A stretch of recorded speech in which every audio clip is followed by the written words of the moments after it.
Hello everyone, how are you? Hope everyone fine. I am also fine. So let's start today's class, that is administrative system of Great Britain.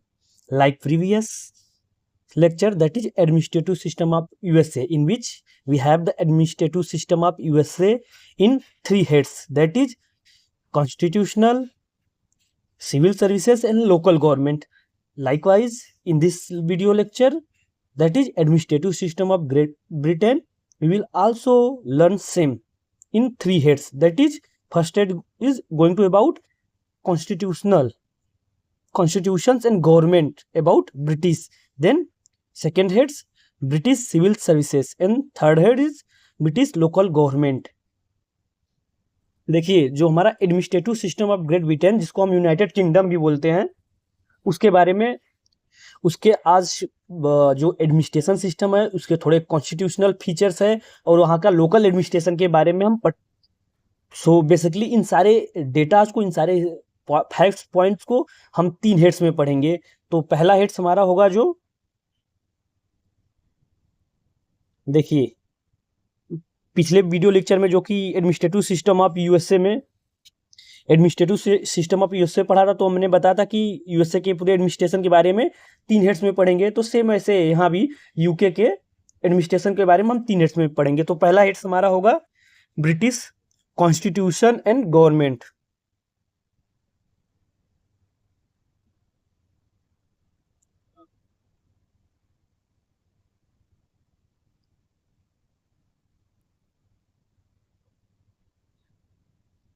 और second heads हमारा जो होगा British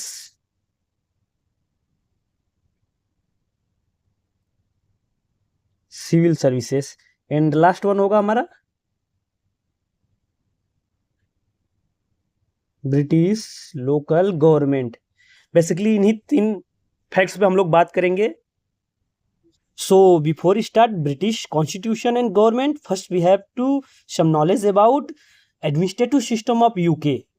मतलब कि जो great Britain में है, उनको पहले यूनाइटेड किंगडम बोला गया। तो ग्रेट ब्रिटेन से यूनाइटेड किंगडम कैसे हुआ, कब हुआ, इसमें कौन कौन से एरिया शामिल है, तो उसको पहले देखते हैं। ताइए एक डायग्राम है, basically map of administration of Great Britain UK का देखिए, बेसिकली ये मैप है। देखिए, इससे आपको थोड़ा इजी हो जाएगा समझने में और थोड़ा इंटरेस्टिंग भी लगेगा। तो देखिए, पहले तो हमारा जो हमारा ब्रिटिश कॉन्स्टिट्यूशन है, वो constitution of United kingdom of Great Britain and northern Ireland का है। देखिए जो हमारा, देखिए जो ग्रेट ब्रिटेन हो, क्या क्या कंसिस्ट करेगा। ग्रेट ब्रिटेन अकेला ऐसा नहीं है, उसमें सब कुछ मिले हुए हैं। देखिए जो ग्रेट ब्रिटेन कंसिस्ट करेगा इंग्लैंड को, देखिए इंग्लैंड है, इसको एंड स्कॉटलैंड को, इसको दोनों को मिला के बनता है। देखिए ए गलत, ये ए नहीं है, ए है वाले, ए है जो थोड़ा ऑरेंज टाइप में है, ये वाले है। और ये है इंग्लैंड और ये है आपका स्कॉटलैंड। इन दोनों को मिला के क्या था, ग्रेट ब्रिटेन था पहले। फिर उसके बाद देखिए जो ग्रेट ब्रिटेन था पहले, तो वो हमारा इंग्लैंड हो गया इतना एरिया, फिर ये एरिया हो गया स्कॉटलैंड का, और ये एरिया हो गया वाले का। देखिए वहाँ वाले पे नहीं दिया है, एरो गलत है, इस ए वाला। तो इन तीनों को मिला के हमारा क्या था, ग्रेट ब्रिटेन था। देन उसके बाद हमारा नॉर्थन आयरलैंड क्या हुआ, उससे क्या हुआ, जुड़ गया। देन उसके बाद बन गया United kingdom of Great Britain, पूरा बना। अब कौन किस समय जुड़ा उसको बताता हूँ। देखिए इंग्लैंड एंड वाले यूनाइट इन 1535। देखिए जो इंग्लैंड और वाले, ये दोनों एरिया दोनों, देखिए यहाँ लिख के बताता हूँ, ये दोनों एरिया इंग्लैंड एंड वाले 1535 में क्या हुए थे, जुड़े थे। And Scotland join them to form the state of Great Britain in 1707। और देखिए अब ये स्कॉटलैंड 1707 में जुड़ा। देन ये नॉर्दर्न आयरलैंड, उसके बाद नॉर्दर्न आयरलैंड 1921 में।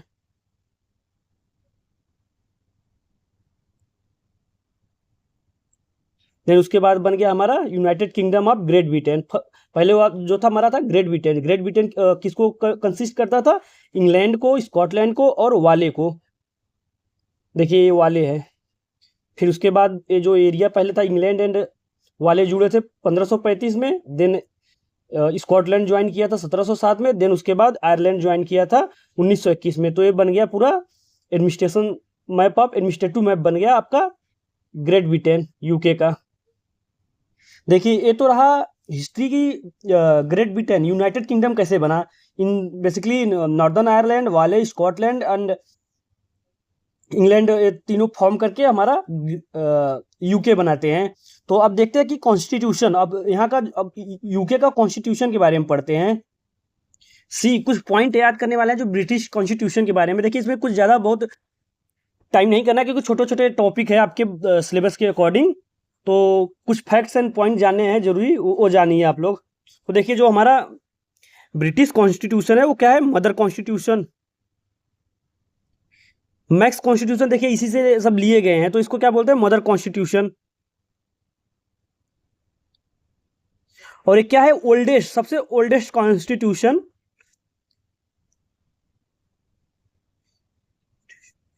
इन द वर्ल्ड। देखिए अमेरिकन कॉन्स्टिट्यूशन क्या था, ओल्डेस्ट था बट रिटन कॉन्स्टिट्यूशन था। अगर पूछना जाए सबसे ओल्डेस्ट कॉन्स्टिट्यूशन कौन है, यूके का है, और बट यूके का क्या है, अनरिटन कॉन्स्टिट्यूशन है। And the British constitution is the blend of, बोलते हैं कि British constitution is the blend of,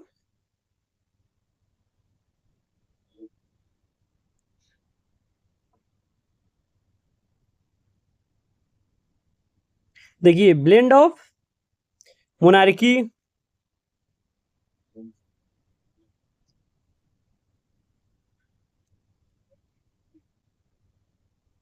aristocracy,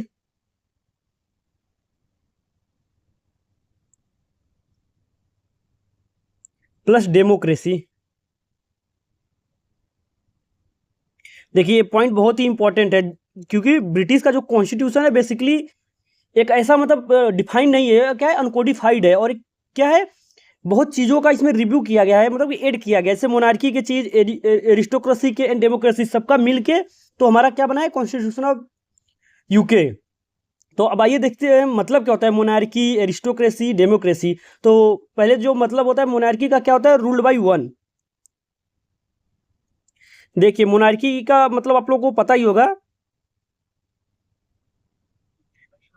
rule by one मतलब कोई एक होगा, जैसे किंग या क्वीन इस सब को अगर रूल कर रहे हैं तो उनको वहां पे बोलते हैं मोनार्की। अगर मान लीजिए किसी एरिया में कोई किंग है या राजा है या रानी है, ये सब रूल कर रहे हैं तो उसको बोलेंगे मोनार्की वहां पे है उस एरिया में।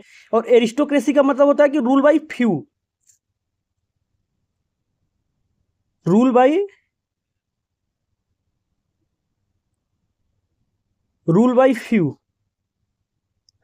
देखिए आप बोलोगे रूल बाई फ्यू का क्या मतलब है, यहाँ भी देखिए वही चीज है, मतलब हेरिडिटरी कुछ लोग क्या होंगे, अपॉइंट होते हैं, मतलब कि वो ऐसा रहेगा जैसे कुछ पीर प्रेशर हो गए, कुछ किसी ग्रुप के लोग हो गए, अगर उसमें मतलब कुछ ज्यादा लोग होंगे, फ्यू के द्वारा क्या किया जाएगा, रूल किया जाएगा। जैसे यूके में क्या है आपका, हाउस ऑफ लॉर्ड।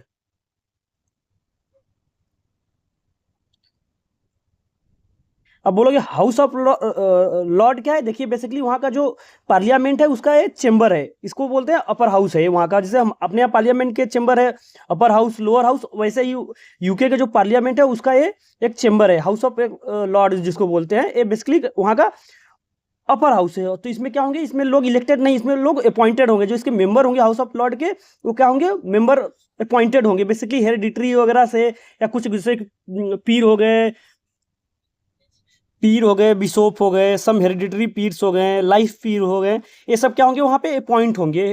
तो वो क्या होता है हमारा रूल बाई पीर। तो एक कौन सा सिस्टम हुआ, एरिस्टोक्रेसी सिस्टम हुआ। देन लास्ट वन आ जाए डेमोक्रेसी। देखिए इसको तो आप लोग वेल नोन होंगे डेमोक्रेसी के बारे में। डेमोक्रेसी किसी के द्वारा रूल नहीं होगा, होगा rule by the people, rule by the. अब इसका एग्जांपल आप लोगों को पता ही है, इंडिया कितना अच्छा है सिस्टम है, जहाँ पे मतलब चीज़ें जो है पार्टिसिपेटिव डिसीजन होता है, ग्रॉस रूट डेमोक्रेसी हो, ये सब चीज़ें आप लोगों को पता है। और जब इंडियन एडमिनिस्ट्रेशन आएंगे तो वहाँ पे और अच्छे से एक्सप्लेन करेंगे। तो बेसिकली देखिए, so that it is called British constitution is a blend of monarchy, aristocracy and democracy as it combines the ceremonial authority of the crown, ceremonial authority of the crown and the revisory role of the house of Lord, यहाँ का इनका क्या role होता है, revise करते हैं, revisory role of House of Lord and democratic supremacy of the elected House of Common. House of Common देखिए, हाँ यहाँ एक चीज लिखना भूल गया, इसका एग्जांपल वहां पे है यूके में आपका house of Common. House of common ये क्या है, लोअर हाउस है, बेसिकली इसके जो मेंबर्स होंगे वो क्या होंगे, इलेक्टेड होंगे बाय द पीपुल, इसीलिए इसको बोला गया है डेमोक्रेसी, क्योंकि लोग इनके मेंबर को क्या करेंगे, इलेक्ट करेंगे और अपनी चीजों को इनके द्वारा क्या कराएंगे, काम करवाएंगे या तो प्रेजेंट करवाएंगे, जो भी चीज होगा, तो इसीलिए बोला गया है rule by the people.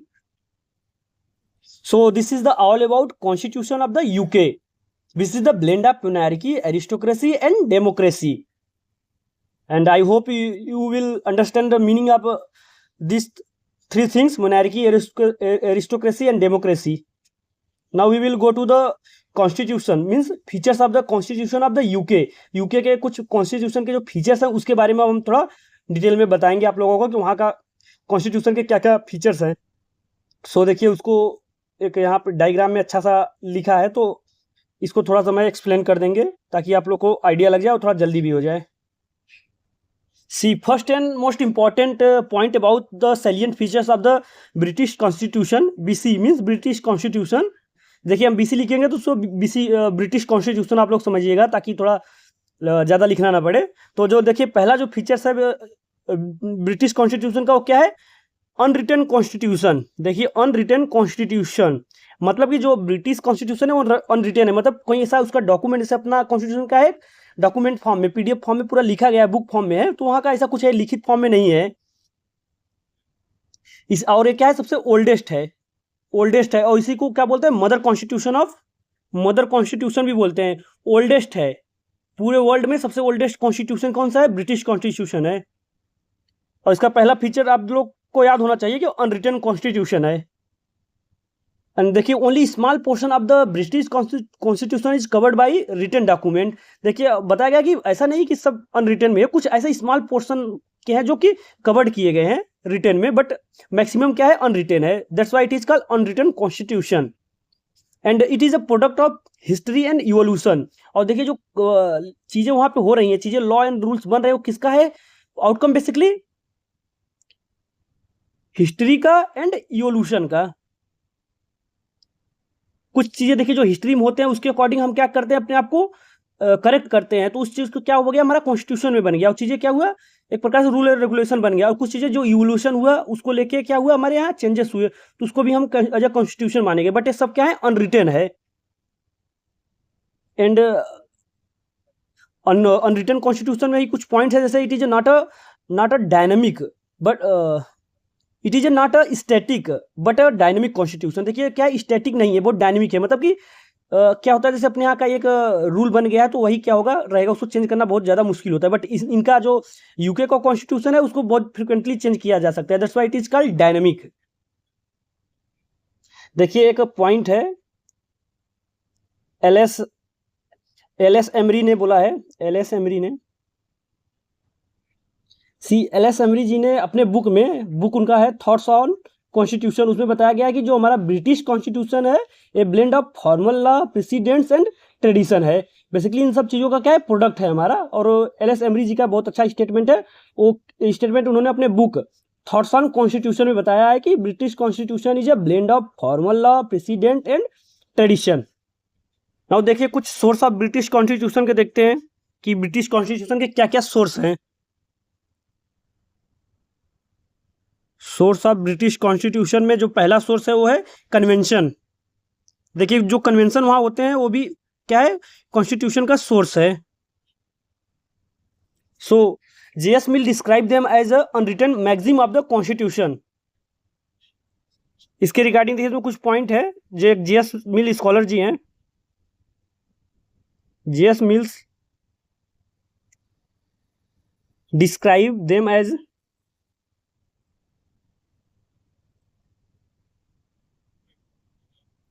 Unwritten maxim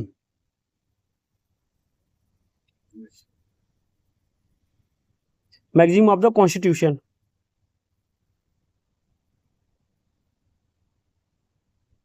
अब देखिए जो कन्वेंशन होगा वो क्या होगा, दीज कन्वेंशन आर अनरिटेन, लिखते जाइए आप लोग भी साथ साथ में, these convention are unwritten principle of political practice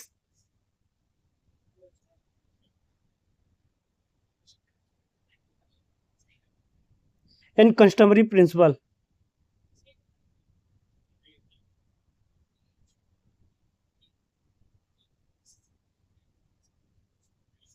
देखिए सेकंड सोर्स क्या है, एक तो कन्वेंशन होगा, कन्वेंशन मतलब जो पॉलिटिकल पार्टी के कुछ प्रैक्टिस होंगे, कुछ उनके डिसीजन लिए जाएंगे, तो भी क्या करता है, कॉन्स्टिट्यूशन का सोर्स काम करता है। तो उसमें बताया गया है कि ये मैगजिम है, कॉन्स्टिट्यूशन के मैगजिम है। सेकंड जो हमारा सोर्स होगा वो होगा ग्रेट चार्टर।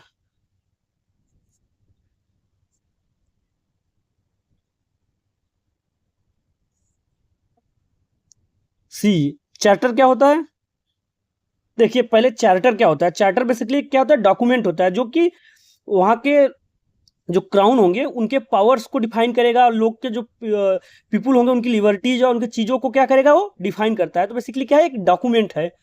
चार्टर क्या होता है, एक डॉक्यूमेंट होता है, रूल एंड रेगुलेशन प्रोसीजर सब चीज़ का एक डॉक्यूमेंट होता है, उसको बोलते हैं हम charter. See, these are historical charter document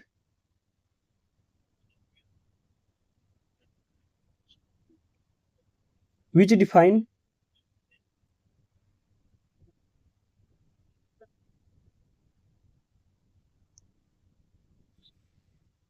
power of crown,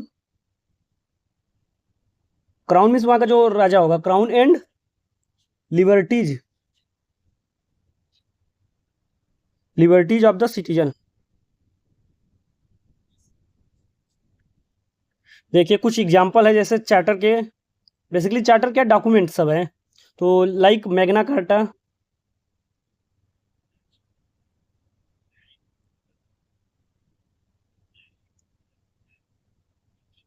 1215 का Magna carta, the petition of right,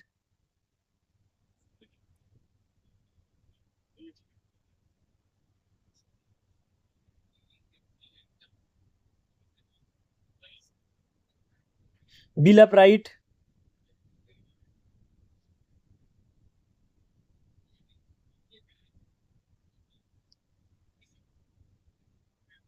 etc, ये सब क्या है, चार्टर है। एंड देखिए नेक्स्ट हमारा जो थर्ड है, थर्ड सोर्स है वो है statutes.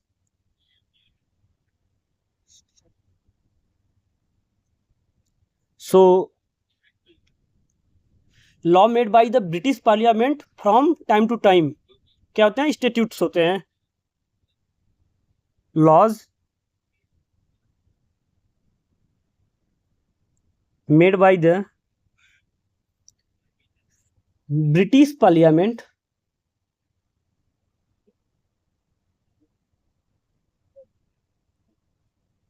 From time to time,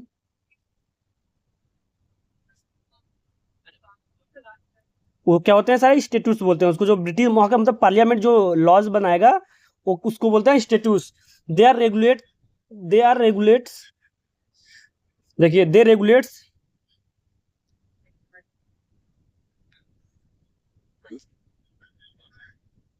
regulates the principle of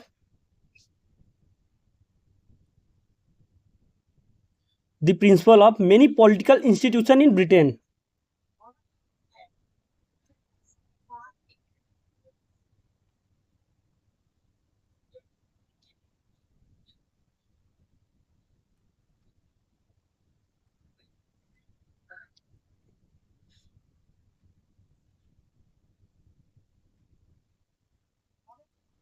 example देखिए अभी स्टेट्यूट कौन कौन सा है, स्टेट्यूट बेसिकली देखिए जो हमारे पार्लियामेंट होगा, हमारे नहीं बेटे ब्रिटिश कॉन्स्टिट्यूशन का जो वहाँ के पार्लियामेंट होगा वो क्या करेगा, वो टाइम टू टाइम कुछ लॉज बनते रहते हैं, जैसे अपने पार्लियामेंट में क्या होता है, लॉ बनते रहते हैं, तो वो सब लॉ क्या करते हैं, जो पॉलिटिकल इंस्टीट्यूशन है उनके क्या करते हैं, प्रिंसिपल को रेगुलेट करते रहते हैं टाइम टाइम से। एग्जाम्पल देखिए हैबियस कॉर्पस एक्ट।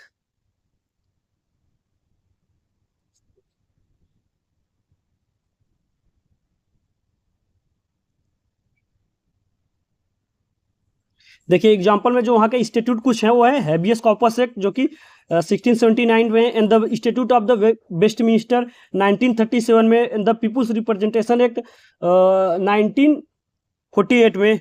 तो ये सब क्या है, कुछ वहाँ के ब्रिटिश कॉन्स्टिट्यूशन के क्या है, एक स्टेट्यूट्स हैं।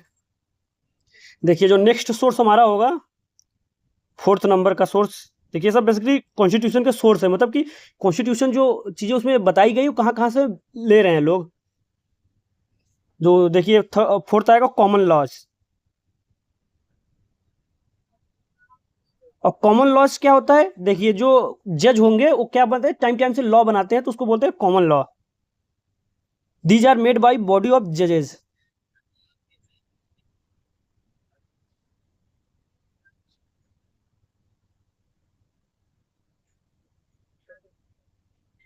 उसको क्या बोलते हैं, common common laws. These are enforce by the judicial court. और देखिए जो चीज़ें उनको इन्फोर्स कौन करेगा, जुडिशियल कोर्ट इस चीज़ को क्या करेगा, इन्फोर्स करेगा।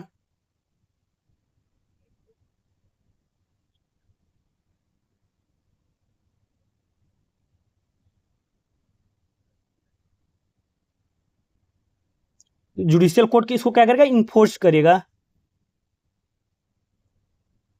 और ये क्या करता है, डिफाइन करता है कुछ लॉ रेगुलेशन स्ट्रक्चर डिफाइन करेगा किनके, गवर्नमेंट का, कि गवर्नमेंट की स्ट्रक्चर का, गवर्नमेंट के पावर का, कि वो अपने सिटीजन से कैसे डील करेगा। तो ये सब चीज़ें कॉमन लॉज में क्या होती है, बताई गई है। It has a defined some of the significant rule and principles pertaining to the powers of the government and its relationship with the citizen. They are accepted and enforced by the judicial court. Dr. Org defined common law as the vast body of legal precept and uses. देखिए एक हमारा statement है basically doctor ओग जी ने दिया है, doctor ओ जी जी, यहाँ ई हो जाता तो एक हो जाता है ई जी जी, बट यहाँ है डॉक्टर ओ जी जी। इन्होंने क्या बोला है, common laws is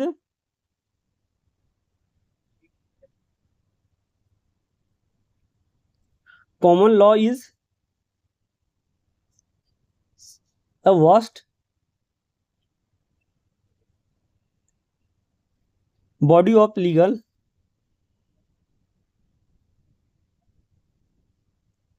precept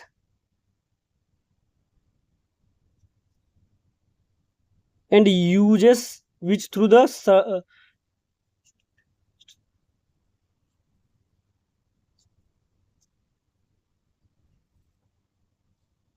percept and uses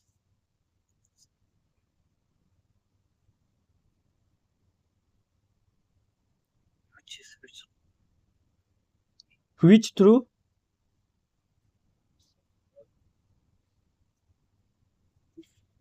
through the centuries has acquired binding and almost immutable character.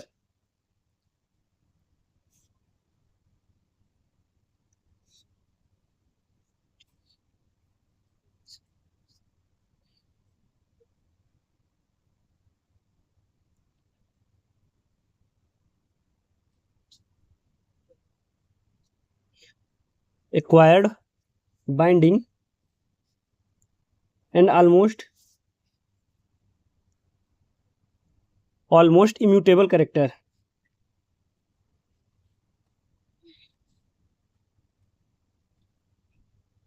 सी देखिए लीगल कमेंट्रीज क्या होते हैं, दीज आर द कमेंट्रीज और text book retain on the constitutional law of the country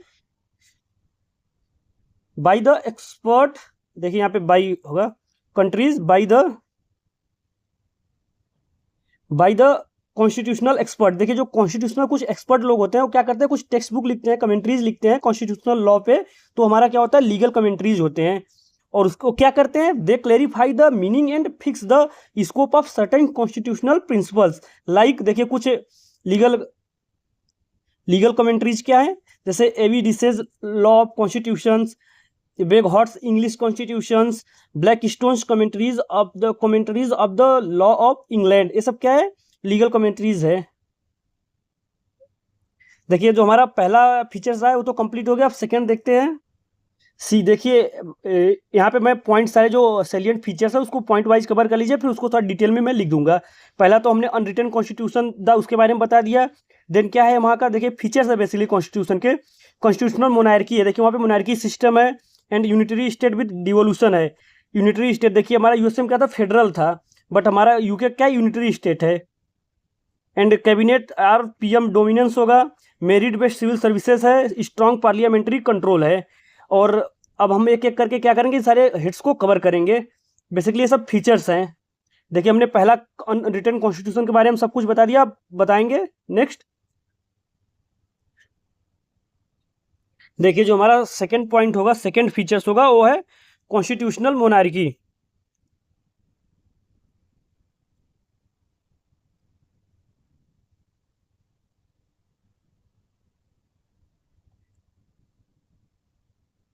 देखिए Britain is the monarchial state. Britain हमारा क्या है, monarchial state है।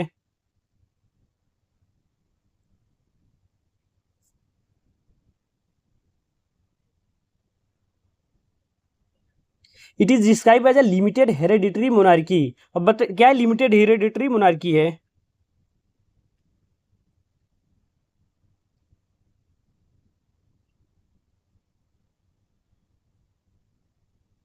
देखिए हेरिडिटी का क्या मतलब, जो वंशानुगत वहाँ पे क्या बनते हैं, राजा रानी बनते रहेंगे, ये वाला सिस्टम वहाँ पे है यूके में। बट क्या लिमिटेड है। और देखिए जो दी हेरिडिटरी मोनार्क इज,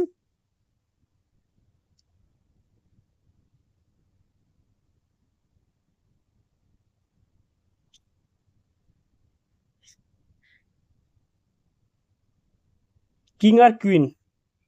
देखिए कौन होगा, किंग और queen,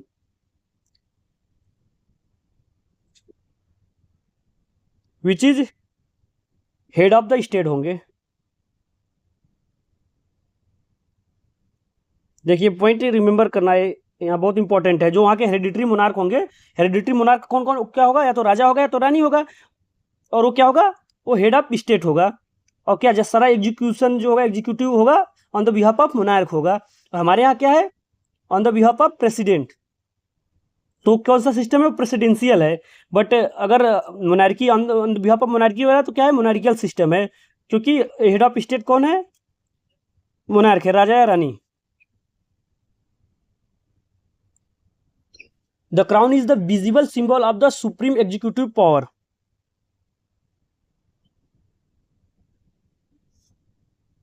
the crown is visible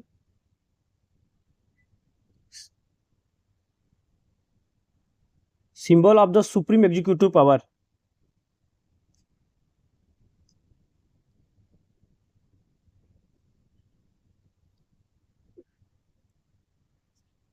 देखिए इंपॉर्टेंट पॉइंट यहाँ बोला गया है, हेरिडिटरी तो है बट क्या है, लिमिटेड है। इसको आप लोग राइट कीजिए। द किंग और क्वीन, कोई भी जो भी हो, द किंग और क्वीन ओनली रीन,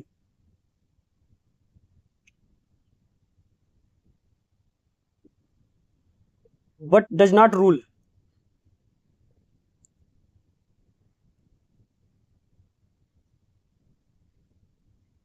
देखिए द किंग और queen only reign but does not rule. देखिए रूल नहीं करेंगे, रीन तो करेंगे बट रूल नहीं करेंगे। देखिए रीन क्या होता है, रीन होता है टाइम पीरियड को बताता है, जिसमें मतलब क्या होता है, राजा क्या करता है, शासन करता है। बट क्या रूल क्या होता है, प्रैक्टिकल कंट्रोल और मैनेजमेंट होता है, जो कि वो राजा नहीं करेगा। उसका टाइम पीरियड तो है, मतलब वहाँ पे अपना जो मोनार्की टाइम है वो तो कर रहा है, बट उनपे रूल नहीं करेगा। बट अब पावर, पावर किसके हाथ में रहेगा, इंपॉर्टेंट पॉइंट है। देखिए the power are actually exercise by the cabinet headed by the PM. The power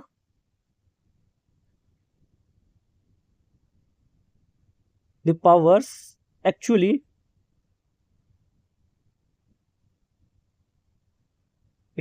exercised by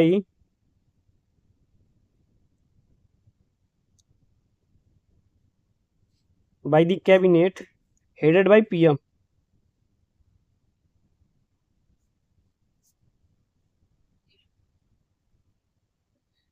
PM. क्यों? क्योंकि देखिए हमारा यूएस में क्या है, प्रेसिडेंशियल सिस्टम है, बट यूके में क्या है, पार्लियामेंट्री सिस्टम है।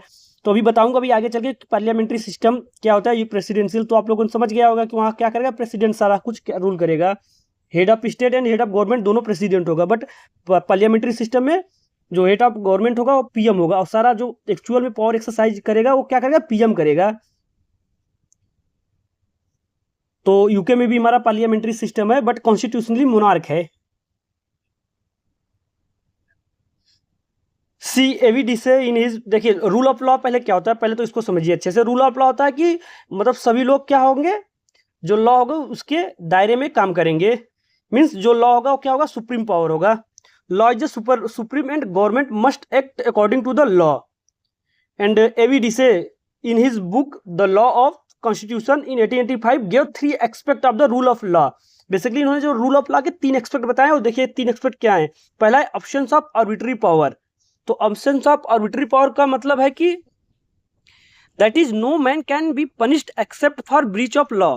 मतलब कोई भी व्यक्ति या कोई भी जो होगा वो पनिश नहीं किया जाएगा जब तक कि वो किसी लॉ को तोड़ेगा नहीं। तो ये क्या होता है, ऑप्शंस ऑफ आर्बिट्री पावर, मतलब किसी के पास इतना ज्यादा पावर नहीं रहेगा को किसी को बिना किसी गलती को क्या करे, पनिश कर सके। तो इसको बोलते हैं options of arbitrary power. And second one is equality before law.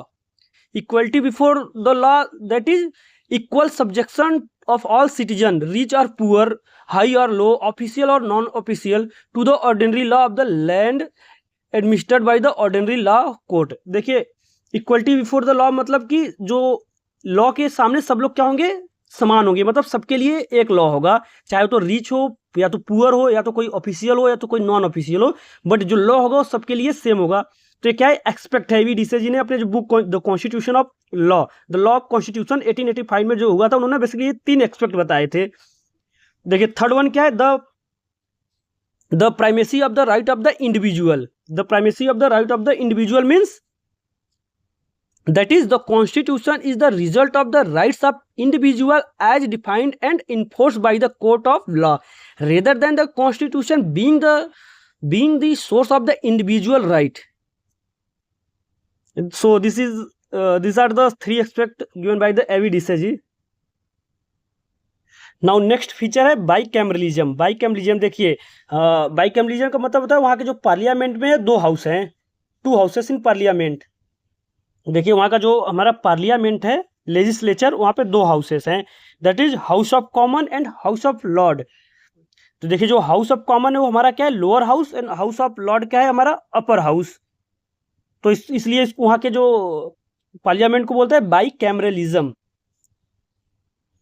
And कुछ पॉइंट्स है जो इन हाउस के बारे में जानना है कि इसके मेंबर कितने होते हैं, इसके बारे में बताता हूँ।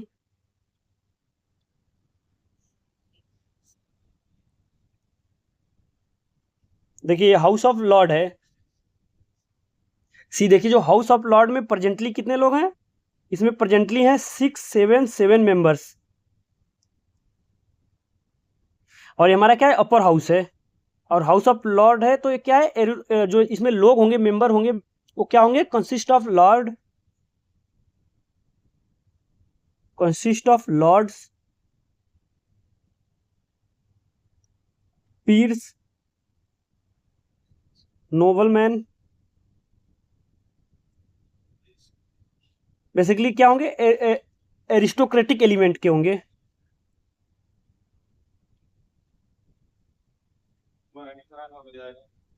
और ये बेसिकली क्या होते हैं, अपॉइंटेड होते हैं, हेरिडिटरी अपॉइंटेड होते हैं हर revising chamber.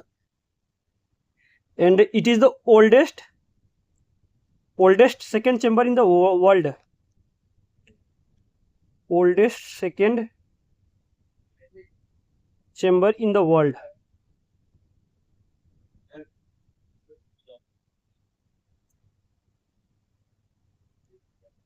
Now come to the house of Common. House of Common में देखिए क्या है, ये हमारा क्या लोअर हाउस होता है, इसके जो मेंबर होंगे इलेक्टेड होंगे, मोर पावरफुल है। हाउस ऑफ कॉमन क्या है, मोर पावरफुल है। The house of common is the lower house but more important and powerful than the house of lord. It is the oldest popular legislative body. अब क्या है, oldest popular legislative body है, oldest popular legislative body है।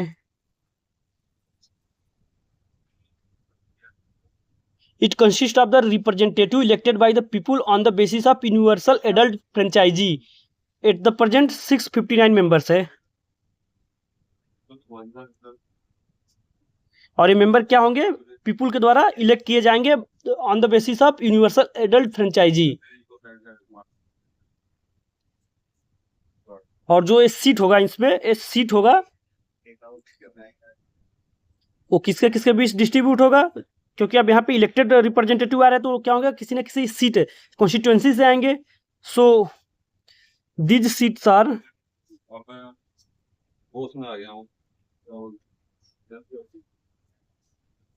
distributed among England,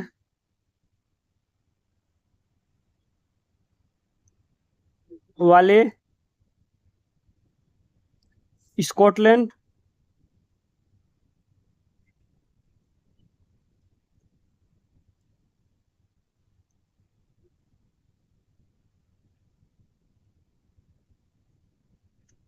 Scotland and Northern Ireland. Northern Ireland देखिए जो सारे वहाँ है यूके के, यूनाइटेड किंगडम के जितने भी सीट है, इन सारे स्टेट के बीच क्या है, डिस्ट्रीब्यूट है। इंग्लैंड वाले, स्कॉटलैंड एंड नॉर्दर्न आयरलैंड। तो ये हमारा क्या है, हाउस ऑफ कॉमन है। यहाँ के लोग क्या होंगे, इलेक्टेड होंगे। तो ये हमारा रहा नेचर बाइकैमलिज्म का। नेक्स्ट फीचर पढ़ते हैं। देखिए नेक्स्ट जो हमारा फीचर वो है, वहाँ का जो हमारा कॉन्स्टिट्यूशन वो क्या है, फ्लेक्सिबल है।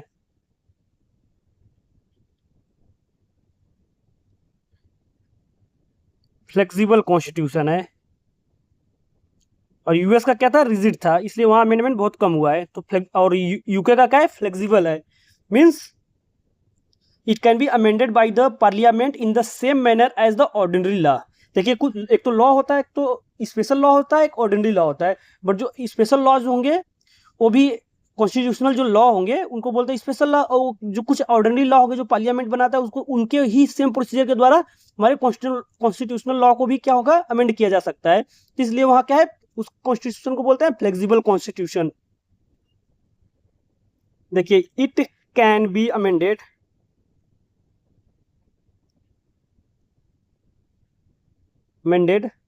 by the parliament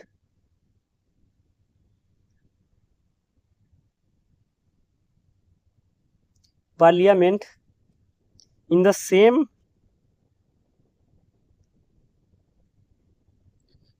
manner as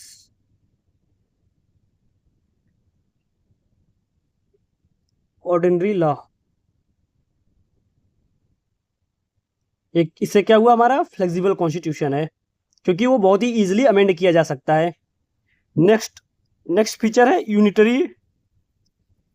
unitary constitution.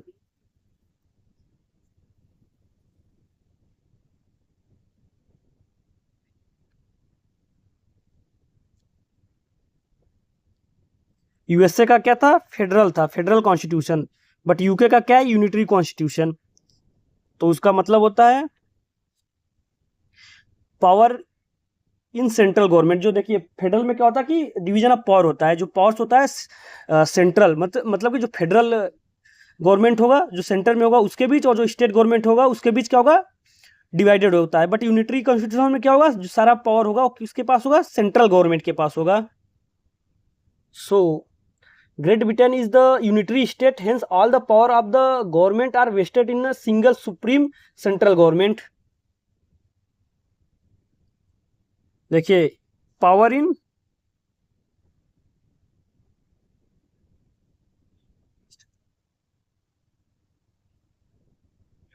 Power vested in central government.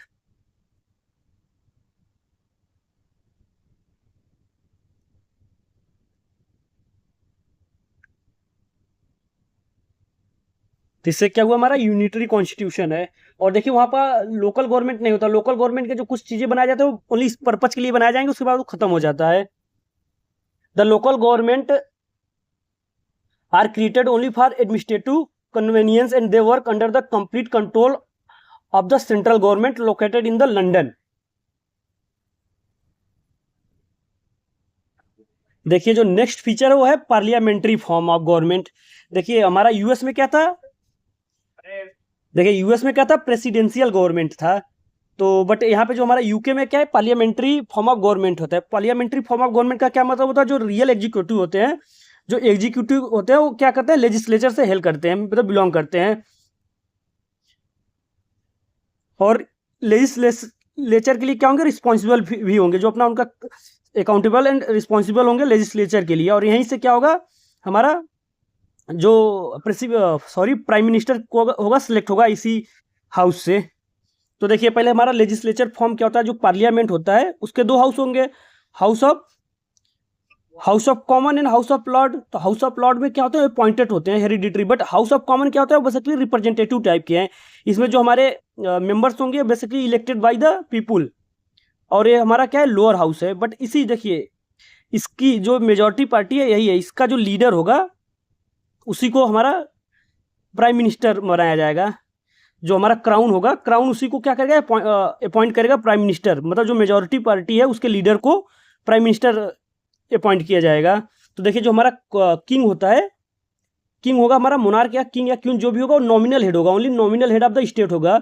But executive जो होगा, एग्जीक्यूटिव हमारा real executive head, leader of the majority in common House of common, वही हमारा क्या होगा, प्राइम मिनिस्टर सेलेक्ट किया जाएगा।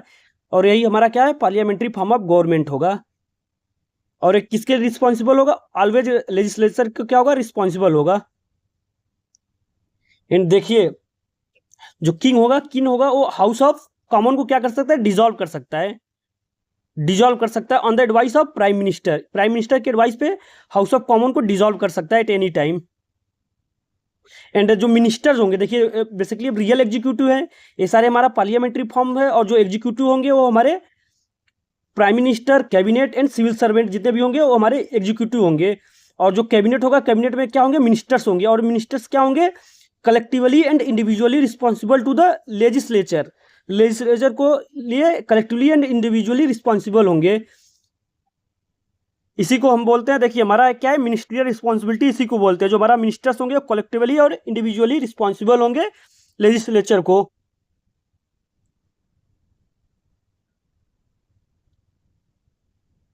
तो यही हमारा हुआ मिनिस्ट्रियल रिस्पॉन्सिबिलिटी।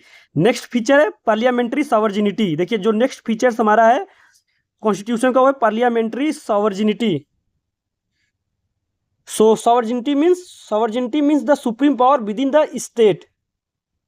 देखिए हमारा जो सॉवर्जिनिटी का मतलब है कि supreme power with the state. तो हमारा यहाँ पे क्या है यूके में, कि जो पार्लियामेंट के पास क्या होगा, पावर होगा, supreme power lie with the parliament in Great Britain, that is called parliamentary sovereignty. Sovereignty means the supreme power within the state. That supreme power in Great Britain lie with the parliament. Hence sovereignty of the parliament or supremacy of parliament is a cardinal principle of the British constitution, constitutional law and political system. This principle implies the following things. देखिए इसका मतलब क्या होता है कि जो हमारा parliament होता है रूल बना सकता है, रूल को अमेंडमेंट कर सकता है। पार्लियामेंट्री सॉवर्जिनिटी का तो मतलब आप लोग को मालूम चल गया कि हमारा पार्लियामेंट क्या है, सुप्रीम पावर पार्लियामेंट के पास एग्जिस्ट करेगा, लाई करेगा। और इसका मतलब होता है कि हमारा पार्लियामेंट क्या कर सकता है, लॉ को, रूल को बना सकता है, अमेंड कर सकता है। तो इसके रिगार्डिंग अगर वो रूल बना सकता है, रूल को अमेंड भी कर सकता है, रिपील कर सकता है, तो इसके लिए हमारे डी लोल मैंने एक वर्ड बोला है, पार्लियामेंट को लेके स्टेटमेंट दिया है। बेसिकली देखिए हमारे क्या है, D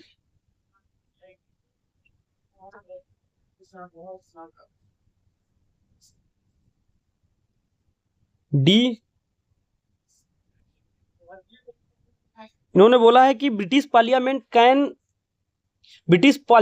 do everything accept make a women a man and man a women.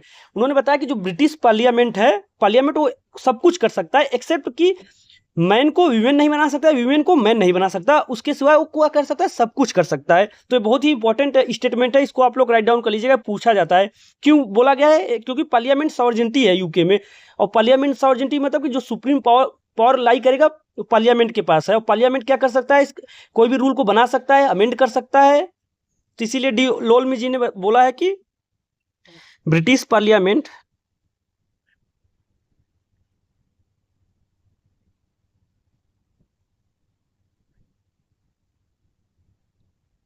Can do everything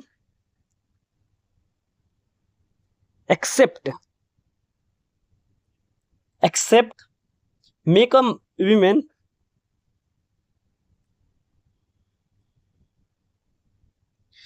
make a woman a man and a man a woman। मतलब एक लेडीज जेंट्स को मतलब आपस में चेंज नहीं कर सकता, बाकी सब कुछ कर सकता है हमारा यूके का parliament. That's why it is called parliamentary sovereignty. देखिए ब्रिटिश में क्या है, ब्रिटिश में कैबिनेट होता है, क्योंकि यहाँ पे पार्लियामेंट्री फॉर्म ऑफ गवर्नमेंट है, तो पार्लियामेंट जहाँ पे है वहाँ पे क्या होगा, जो एक कैबिनेट होगा, कैबिनेट में क्या होगा, बेसिकली मिनिस्टर्स होंगे, और जो क्या करेंगे, पॉलिसी में डिसीजन को बनाएंगे, पॉलिसी या डिसीजन मेकिंग करेंगे। तो जो cabinet headed by prime minister, देखिए जो प्राइम मिनिस्टर क्या होगा, इस कैबिनेट का हेड होगा, और कुछ स्पेशल कुछ मतलब खास क्या होंगे, इंपॉर्टेंट मिनिस्टर्स होंगे, इंपॉर्टेंट मिनिस्ट्रीज के। See British cabinet composition as the British constitution provided for the parliamentary system of government, the cabinet act as the real executive authority. देखिए पार्लियामेंट्री फॉर्म ऑफ गवर्नमेंट है, तो वहाँ पे क्या है, cabinet exist करेगा, cabinet exist करेगा, तो वहाँ पे फिर क्या होगा, जो मेजॉरिटी पार्टी के जो लीडर होंगे, हाउस ऑफ कॉमन के जो लीडर होगा, उसको हम हमारा जो मोनार्क होगा, क्वीन या किंग क्या होगा, प्राइम मिनिस्टर अपॉइंट करेगा, और वो प्राइम मिनिस्टर उस कैबिनेट का क्या होगा, हेड होगा, और कुछ मिनिस्टर्स होंगे। It consist of the prime minister as the head and 20 or so of his most senior ministerial colleague. It includes the following. और देखिए जो मिनिस्टर्स होंगे कौन कौन से होंगे, देखिए prime minister and first lord of the treasury and minister of the civil services, chancellor of the exchequer, lord privy seal, chancellor of the duchy Lancaster, lord president of the council, president of the board of trade, lord chancellor, first lord of the admiralty, post master general, secretariat of the state. देखिए ऐसे ऐसे करके बहुत 21 हमारे क्या है, ministries है। But जो इसमें याद रखने वाली चीज है वो मैं आपको लिख देता हूँ। सी देखिए हमारा क्या है, कैबिनेट है, ये मैंने कैबिनेट बना दिया, और इसका जो हेड होगा पीएम, और कुछ मिनिस्टर्स होंगे, मिनिस्टर्स मिनिस्टर मिनिस्टर लाइकवाइज 21 या 100 मिनिस्टर्स होंगे, जो इंपॉर्टेंट क्या होंगे, सीनियर मिनिस्टर्स होंगे। ये सब क्या करेंगे, डिसीजन एंड पॉलिसी मेकिंग का काम करेंगे, जो रियल एग्जीक्यूशन का काम यही सब करेंगे। और पीएम कौन होगा, हमारा मेजॉरिटी पार्टी का लीडर होगा,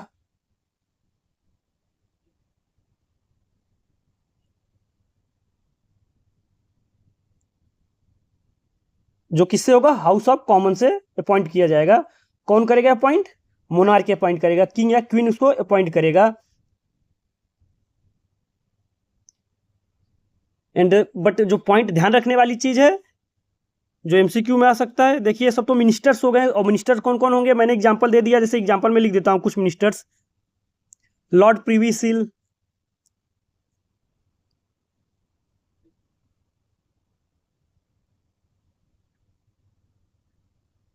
post master general,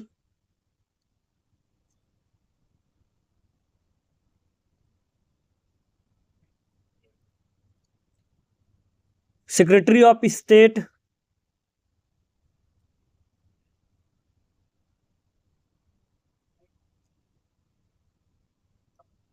state foreign,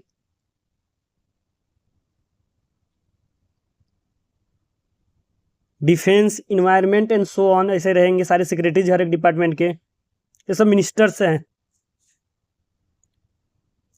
first lord of Admiralty,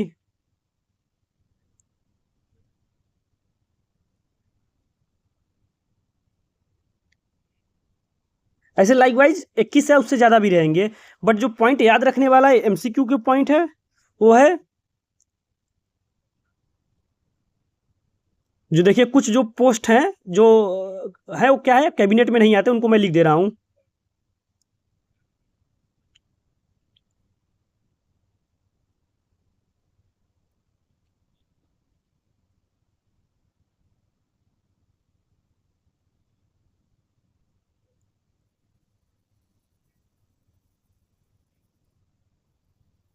कौन कौन से हैं देखिए, not a member of British cabinet, कुछ यहाँ पे मेंबर्स जो होंगे वो ब्रिटिश कैबिनेट के मेंबर नहीं होंगे, उनको याद करना है क्योंकि मैक्स एमसीक्यू में ऐसा ही ट्विस्ट करके पूछा जाएगा।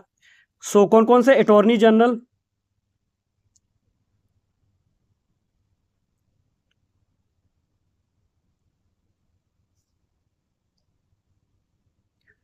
सॉलिसिटर जनरल,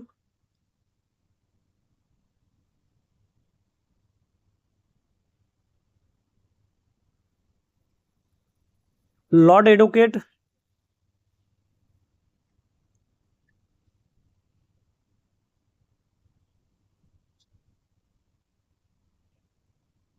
पे master general,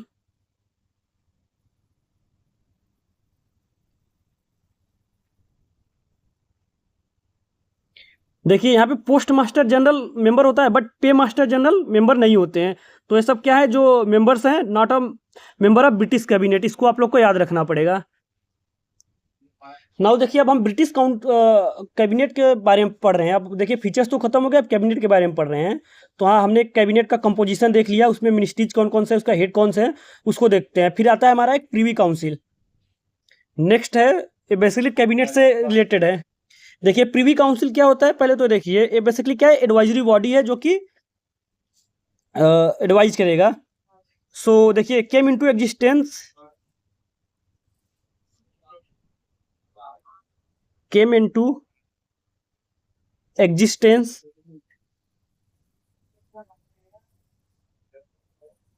in 15th century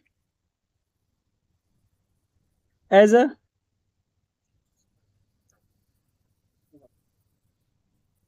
advisory body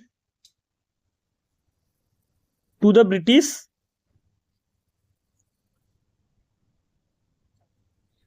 monarch।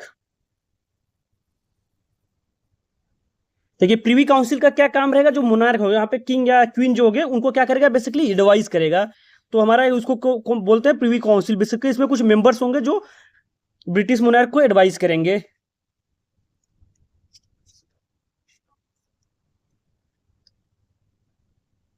देखिए फिर क्या हुआ, धीरे धीरे इसका जो पावर हुआ ट्रांसफर, और धीरे धीरे होते होते कैबिनेट को सारा ट्रांसफर हो गया। Then most of its power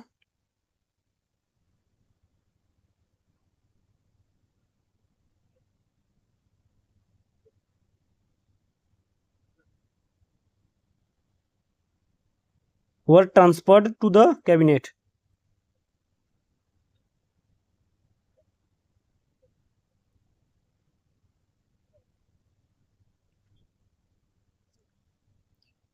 Presently it consists of 330 members including all cabinet minister।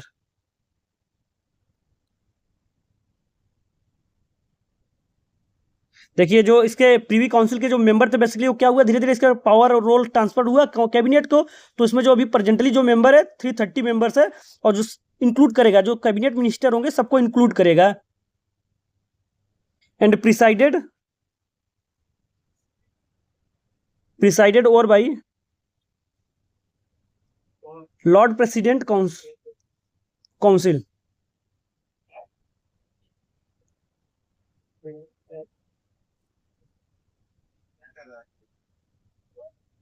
देखिए नेक्स्ट जो हमारा टॉपिक आता है वो है शैडो कैबिनेट। बहुत ही इंपॉर्टेंट पॉइंट है, इसको आप लोग जानिए इसको अच्छे से कि शैडो कैबिनेट क्या हो। देखिए अपने कैबिनेट के बारे में पढ़ दिया। कैबिनेट हमारा क्या है, रियल एग्जीक्यूटिव था जो कि head by the prime minister और कुछ मिनिस्टर के द्वारा, और वो क्या करेंगे, हमारा पॉलिसी मेकिंग, डिसीजन मेकिंग, सारा एग्जीक्यूशन का काम करेंगे। और एक प्रीवी काउंसिल होता था जो कि हमारे प्राइम मिनिस्टर मोनार्क को क्या करता था, एड एंड एडवाइस करता था। बट वो जो टाइम से वो क्या हुआ, धीरे धीरे तो उसके जो प्रीवी काउंसिल के जो पावर थे वो सब किसको ट्रांसफर हुआ, कैबिनेट को। बट उसके बाद हमारा एक पॉइंट यहाँ पे आता है, शैडो कैबिनेट।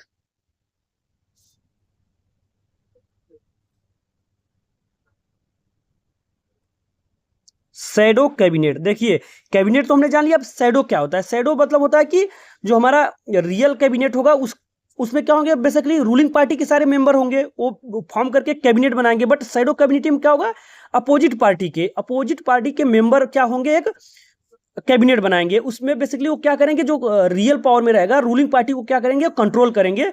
और वो फ्यूचर मिनिस्टर बनने के लिए उसमें क्या होंगे, लोग प्रिपेयर होंगे, तैयार होंगे। और उनको क्या होगा, एक ऑफिशियल रिकॉग्निशन मिला है। अपने यहाँ देखिए जैसे क्या होता है, अपोजिशन को कोई ऑफिशियल रिकॉग्निशन नहीं मिलता। बट यूके में जो अपोजिट पार्टी के लोग होंगे वो क्या होंगे, शैडो कैबिनेट फॉर्म करेंगे। और उनमें क्या करेंगे, फ्यूचर मिनिस्टर के लिए अपने मेंबर को तैयार करेंगे। और जो रूलिंग पार्टी के मेंबर रहेंगे उनको क्या करेंगे, कंट्रोल करेंगे। तो इसलिए उनको बोला गया है shadow cabinet. See point wise देखिए इनको, it is a form by it is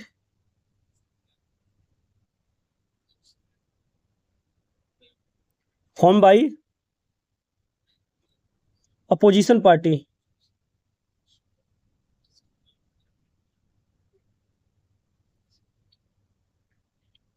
to balance the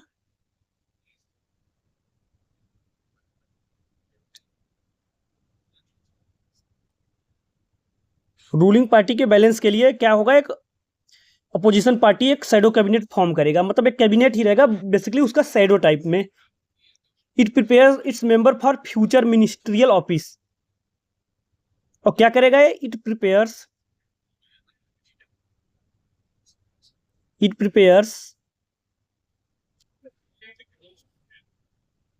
it's member for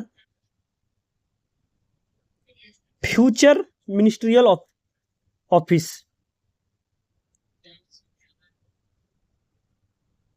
मतलब कि जो फ्यूचर में लोग क्या बनेंगे, मिनिस्टर बनेंगे, और ऑफिस को क्या करेंगे, अच्छे से होल्ड करेंगे।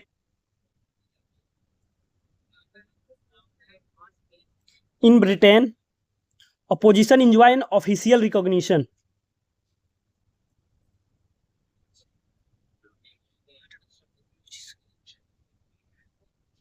Opposition enjoy an official recognition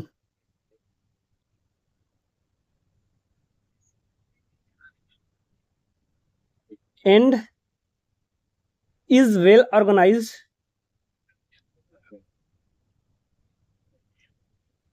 as a government. देखिए वो ऐसा काम करेंगे, ऐसा उनका स्ट्रक्चर ऑर्गेनाइज रहेगा क्योंकि आपको लगेगा नहीं कि ये क्या है, रूलिंग पार्टी के नहीं है। ऐसा लगेगा कि रूलिंग पार्टी के ही लोग हैं, मेंबर्स हैं, इनका ऑफिस है। बट एकदम वेल ऑर्गेनाइज रहेंगे ताकि फ्यूचर में वो लोग अगर पार्टी में आ रहे हैं, रूलिंग पार्टी में आ रहे हैं, तो अपने कंट्री को अच्छे से चला सकें।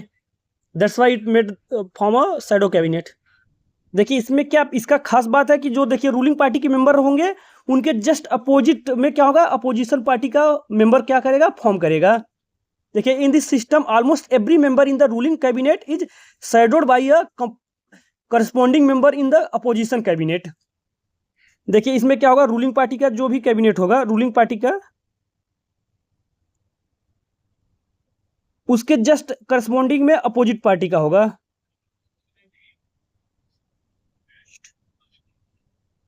जैसे इधर कोई भी मान लीजिए सेक्रेटरी ऑफ डिफेंस होगा, तो यहाँ शैडो सेक्रेटरी ऑफ डिफेंस होगा। ऐसे ऐसे हर एक जो भी वहाँ पे काउंसिल होगा उसके अपोजिट में एक अपोजिट साइड का मेंबर का काउंसिल होगा, ताकि उसके पैरेलल में वो अपना प्रिपेयर करते रहे फ्यूचर के लिए। The member of shadowed government watch critically the working of the ruling party. अब उनका जो काम होगा, देखिए जो अपोजिट पार्टी के शैडो पार्टी होगा वो क्या करेगा, रूलिंग पार्टी के काम को क्या करेगा, मॉनिटर करता रहेगा टाइम टू टाइम। क्या वो पार्टी मतलब वो कौन सही काम कर रहा है कि नहीं काम कर रहा है, उसको क्या करेगा, मॉनिटर करता रहेगा। इससे क्या होगा कि ज़्यादा बर्डन नहीं होगा। हर एक डिपार्टमेंट उसका अपोजिट जो रहेगा शैडो में डिपार्टमेंट, वो क्या करेगा, अपने डिपार्टमेंट के काम को मॉनिटर करता रहेगा कि वो जो रूलिंग पार्टी का जो डिपार्टमेंट है वो सही काम कर रहा है कि नहीं काम कर रहा है। इसीलिए इनको बोलते हैं अल्टरनेटिव गवर्नमेंट।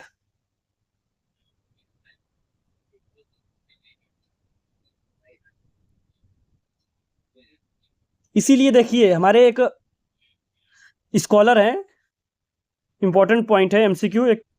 अब देखिए जब इस अपोजिट पार्टी के लोग इतना कर ही रहे हैं, वो पूरा एक शैडो कैबिनेट फॉर्म कर रहे हैं, मतलब कि और सब पैरेलल में काम गवर्नमेंट का कर ही रहे हैं, तो इसके लिए हमारे जो स्कॉलर हैं आइवर जेनिक्स जी, आइवर जेनिक्स जी ने उन्होंने डिस्क्राइब किया है, describes the leader of opposite party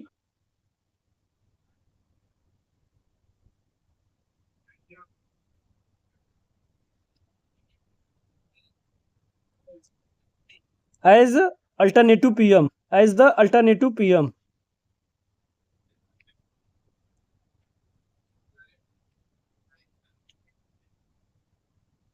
अब देखिए सब कुछ काम वैसे ही सेम सेम चल रहा है, तो जो अपोजिट शैडो कैबिनेट का जो लीडर होगा, पार्टी का लीडर होगा, उसको अल्टरनेटिव पीएम डिस्क्राइब किया है आइवर जेनिक्स जी ने। एंड ही एंजॉय द, जो अल्टरनेटिव पीएम होगा वो एंजॉय करेगा, enjoy the status of a minister and paid by government।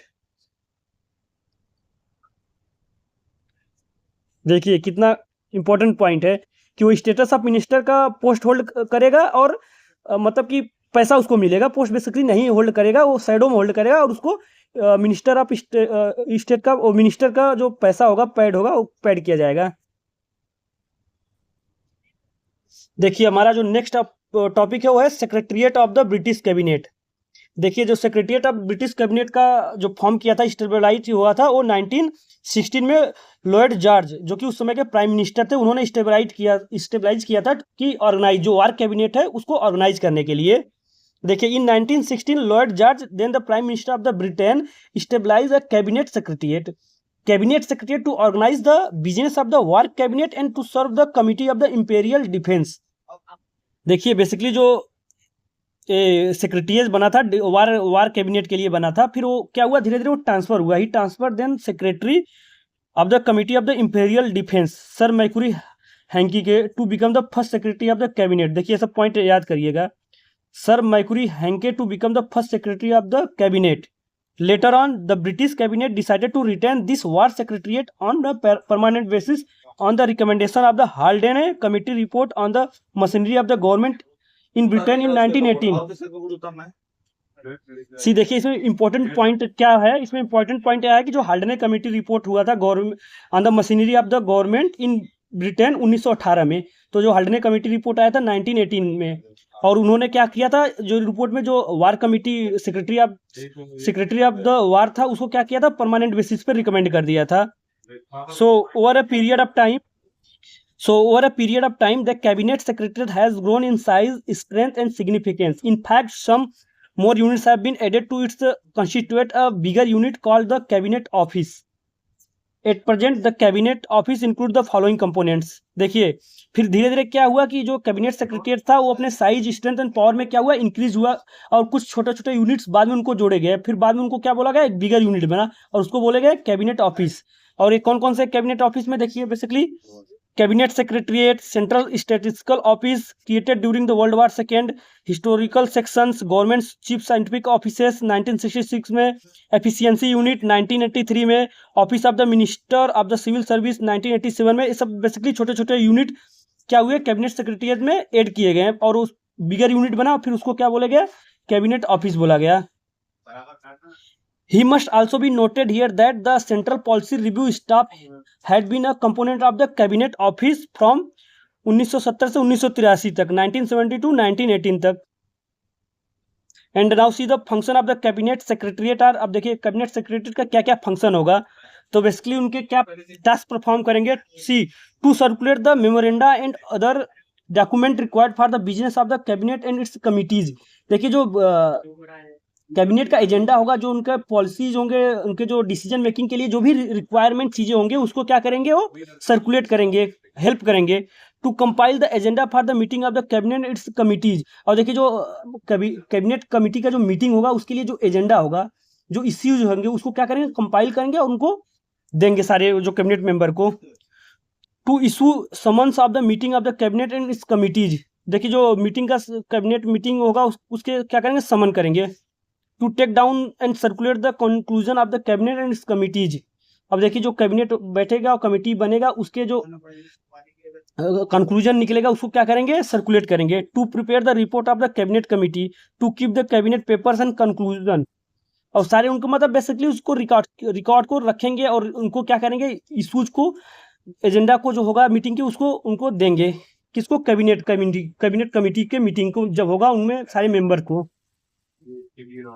The cabinet office operate under the direction of the prime minister. It is headed by the cabinet secretary, who is also the head of the home civil services. It is the nerve center and main coordinating agency of the British government. It acts as the staff agency to the British cabinet and its committee. It monitors the implementation of cabinet decision by the departments. देखिए अब इन सारे cabinet जो होंगे, छोटे छोटे units होंगे, उनको कौन मतलब कि कंबाइन करके रखेगा, head of the home civil services, मतलब कि जो कैबिनेट सेक्रेटरी होगा। देखिए जो कैबिनेट ऑफिस बेसिकली क्या होगा, डायरेक्शन, प्राइम मिनिस्टर के डायरेक्शन में क्या करेगा, सर्व करेगा। और क्या होगा, headed by the cabinet secretary. जो कैबिनेट ऑफिस होगा वो headed by the cabinet secretary के द्वारा हेड किया जाएगा।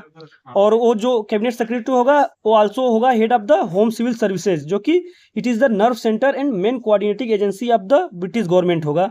कौन, कैबिनेट ऑफिस। और यही क्या करेगा, सारे वो act as a staff agency करेगा।